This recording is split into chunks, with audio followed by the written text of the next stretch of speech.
Right guys, to Fog Racing, and we are here today for the Austrian Grand Prix review. 29th of June 2025, and I think today is the day that it officially became a two-horse race. George Russell finishing a very distant P5, and his teammate wiped out the only other championship contender in Max Verstappen. So yeah, let's talk about the race. So we began, and then we didn't begin, because Carlos Sainz's brakes went on fire. This wasted about 15 minutes, and then we eventually get the start. Kimi Antonelli bogged down behind, I believe it was Lawson and Gasly. So he misjudges the braking point, swerves at the road of those two, and just makes the apex into turn 3 so tight that, I mean, a collision is practically guaranteed. He hits Max Verstappen. Max Verstappen retires from the Grand Prix. So is Antonelli. They're both out. So Sainz. Albon retires not long after this as well. And at this point, you're thinking, right, two Williamses, a Red Bull, and a Mercedes. There's going to be some decent points up for grabs today. But in terms of the incident, I mean, you wouldn't think it would. You wouldn't think that would be it for Verstappen, wouldn't you? Like, you would genuinely believe that, well, you know what, actually, he'll continue on from this, or something along those lines. But he didn't, which is unfortunate. But I mean, he wasn't that bothered. He wasn't that bothered about the actual crash. And I think it's because it's a guy that knows the championship's over. And not that it's over after that race, even though you can theoretically think that. I think the championship was always going to be a reach. Mclaren are the fastest team. The technical directive in Barcelona didn't really do an awful lot in terms of fixing the order. The grid did it. I mean, Max on a different day could have potentially won Barcelona. You know, the strategy almost worked.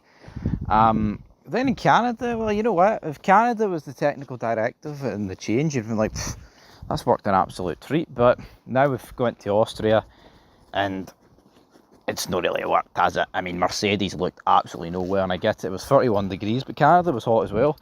And without Max there at the Red Bull are non-existent. It's fucking crazy what's happened to that second Red Bull seat, man. It is. It's like, it literally is nailed on not to get any points these days, which is mental. But after the safety car, like I said, you get a lot of action. The McLarens battling each other, which I thought was really good, and you know, it lasted for like the opening first 20 laps, but then Piastri almost hits the back of Norris, which prompted McLaren to bring Norris in, and I think this ruined it, because then they were like, all right, they got the grand idea of, we'll keep Oscar Piastri out then for an extra couple of laps. I just didn't get it. A 4-lap tyre offset on hards ain't going to do shit.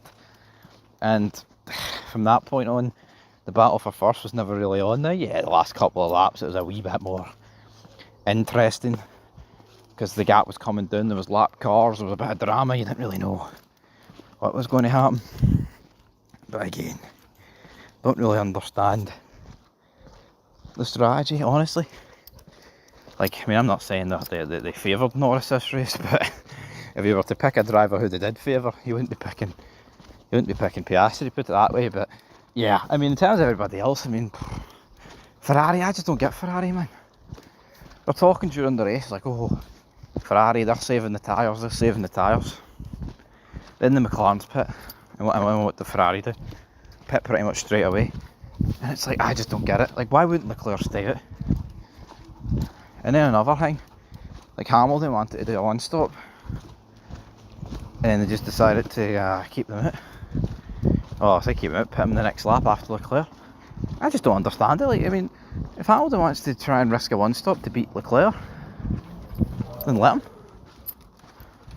You know, I know it causes him a potential headache, but Leclerc would have overtook him, I believe. But again, why don't Ferrari try a tyre offset to try and get close to McLaren? Ferrari are just very defeatist, man. It's not the Ferrari of the 2000s.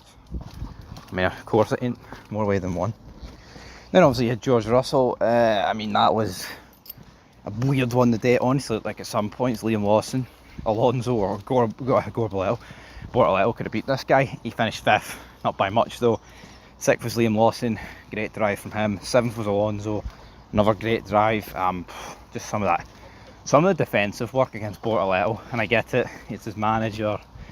Alonso I don't think Alonso was taking it easy. I mean, Bortoletto might not want to risk it, but honestly, the way Alonso was positioning his car against the Mclarens, just so he could get DRS and slipstream, man, chef's kiss, phenomenal, man. If you don't appreciate Alonso, then fucking do you even like F1?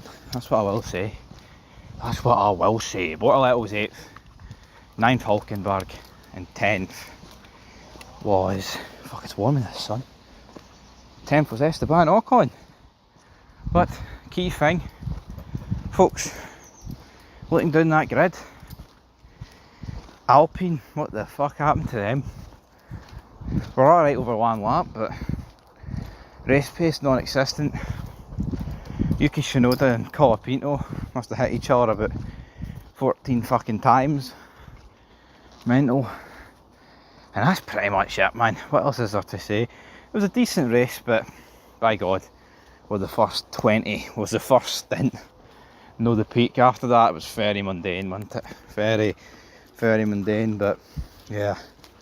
Unfortunate, but at least a championship fight. But then, Austria is one of Norris's stronger tracks, man, and he near got fucking... See if Piastri overtook him and went on and won that, I'd be saying title over, because that'd be a kick in the balls to Lando Norris's confidence.